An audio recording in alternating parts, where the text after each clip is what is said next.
Welcome back to my channel, Baby Rose ki wari mayam kuramjari. Ngasigi exercise di mayam na loina tawba yaba angang ahan prenatal su yaure si exercise e nupa nupi khwang naba slip disc leba mayam na loi tawba yaba exercise ni ko. Ahambada vajrasan na phambiraga inhaling khud se haigatlani ko. Khwang se chingthokpiro exhale tawthoaga balasana da lakpiro. Sor sang na hola ga lebi ko si se miro lagadi akhoi gi khu ani se pak to ga puk si da space bibiraga balasana da lebi bayai ko.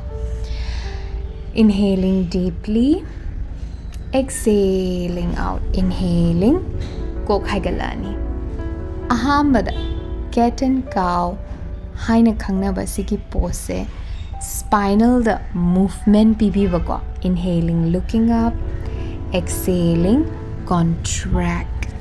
Inhaling again, looking up. Exhaling, contract. Sise amuka, inhaling, tapna, haigatlo. Exhaling, contract. Sise ngammi kay mangarak, tararak, tawibayay ko. Khwang naba, khwang da apan balay ba. Loy na magpahali ko. Adoy matungda ani subasana rocking cat and cow mathak ta khatang inkhat piraga yengkhat piba aduga maning da khatang haidaraga khwang se kon biba sigi sisu yamna kanai akhoi gi rocking cat and cow se akhoi gi lower back, upper back, mid back loina yaure ko sisu slip disc lairaga di yamna tapna tawiba yam kanna muktana tawiba ko. Slip disc latragadi ima iben khwang naba lairagadi iyamba inaungpa ipa loinamak tawba yai sise adui matungda adumuka savasana mountain pose. Sigi mountain pose se akhoi gi khugi maningda leiba muscles phaigan gi maningda leiba muscle hamstring se flexible oina thamba yamna darka tai go maramdi sigi hamstring se akhoi all the way back till your spine it's connected. Aduna sigi hamstring sida flexible oina thamnaba sigi exercise se nungti gi tawiba khwang naba adagi akhoi gi lower back, upper back naba khugi maningda naba phaigan chikpa khotpa loi phanaba. Exercise tawa matamda shore se sang na hondokpi ko lower kanda khu ani se phaktok piraga child's pose amuk laibiro ko. Aina khu ani phakto ise atagi kemta nate akhoi gi prenatal yauragadi prenatal na yengdiraga si video gi exercise tawbiragadi akhoi gi make a room for your baby akhoi gi angang gi room bibirini ko aduga normal so dum khu ani phakto ga comfortable oiba pose adum laibiba yai ko adui matungda Alexandra technique hai se amuk tawbirasi ko. Slip disc lairagadi si exercise se tawbada yamna kanai akhoi gi puk se contract tawbiro normal mi na tawbiragadi aduga prenatal na tawbiragadi puk se free oina thabiba yet ki khong thangatlani aduga oi gi khud se opposite hand opposite leg haigatlaga balance tawraga sor sang na holaga laibirani adui matungda oi gi khong amuk thangat piro tapna aduga yet ki khut amuk thangat piro sor sang na holaga laibiro sigi exercise se khwang gi kalannaba yamna kanaba exercise ni ko nungti ki hold tawge hargadi count manga count tara 20 counts ngami makai adum tawbiro sor sang na holaga. Inhaling, exhale out. Inhaling deeply, exhale out. Adui matungda amuk relax tawbiro. Next exercise na akhoi gi lateral stretch.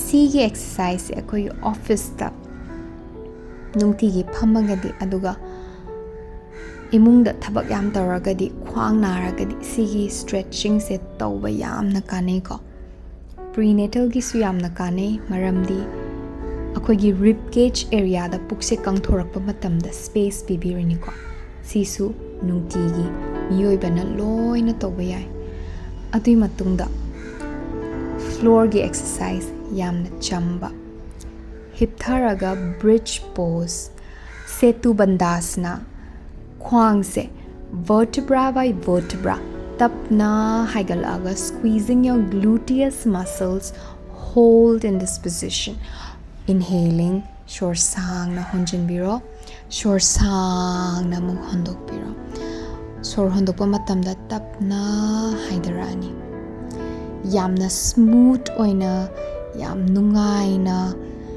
vertebra by vertebra do akogi feel tawraga tapna muk haigat piro shor sang na muk holaga leibiro inhaling deeply exhaling out inhaling deeply exhale out tapna muk haidabiro staista khwang strengthening tawba yamna kanai sigi exercise se tawba matamda akoigi glute muscles se squeeze tawgadaba akoigi khwang naba phagi haragadi glute muscles akoigi maiteron da haragana ningang aduga sise strong oina thamba yamna darka taigo kaigino da back the support piningai tapna amuk haidarani silora kanda khong ani se thangat piro pelvic area se muscles akoigi aduga bone se flexible oina thamba yamna darka taiko prenatal oigera normal oigera sigi area se phaktok piraga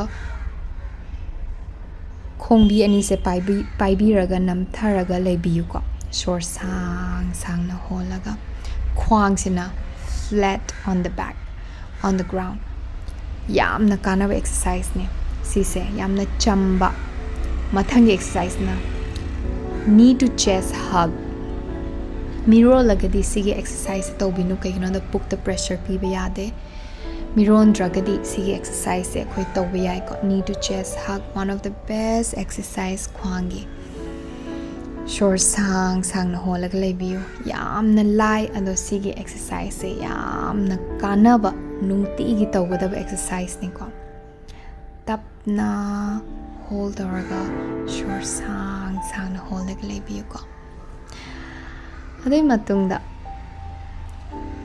normal prenatal di avoid tawbiro sigi exercise se aduga spinal twist yet ki khongduna khongpak tuna oigi phaigan khu mathakta thambiraga twist tawbiba yengbana opposite from the yengbiba stay sor sang na holo mu sor sang na mo hondok piro sor sang na mo honjan biro sor sang na mo hondok piro sor sang na honjalaga haigat piro aduga hondo oga khong makhada thada biro inhaling up again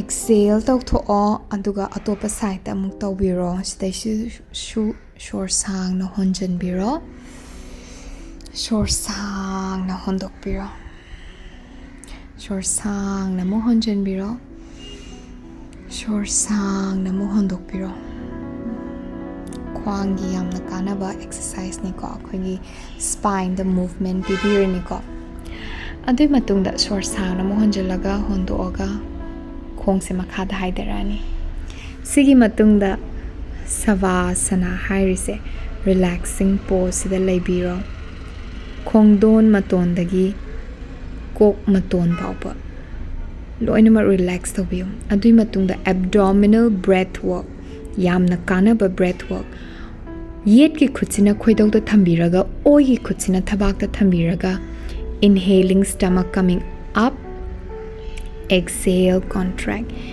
shor honjanba matamda puk kangthok pigani shor hondokpa matamda puk se chanbiyu ko so inhaling 4 counts 1 2 3 4 exhaling 6 counts 1 2 3 4 5, 6. Ahamba haurakpagidi. Inhaling 1, 2, 3, 4. Exhale 1, 2, 3, 4, 5, 6. Loire harakanda relax oina leibiro. Pothabiraga khong ani se khatang phakthokpiraga khut se loinamak padak taraga isa se pura surrender tawbiyo akhoigi earth. Aigi channel se subscribe tawbiyo, like se tawbiyo, aduga Instagram da Rose Yoga haina leizai. Mayam exercise khangningagadi DM tawbiro. Share su tawba kawbigano imung manung akhoigi imanaba imanabi masengasu. Adui matungda khong ani se pushalaaga phasana isa se tingthokpiraga right side rom da olaga tapna haugat pirani. Mayam sigi yamna chamba ima iben imung manung loinamak tawminaba yaba exercise se khwangi se try tawbiyo. Kurum Jerry, thank you. Mathangda muk thengnarase.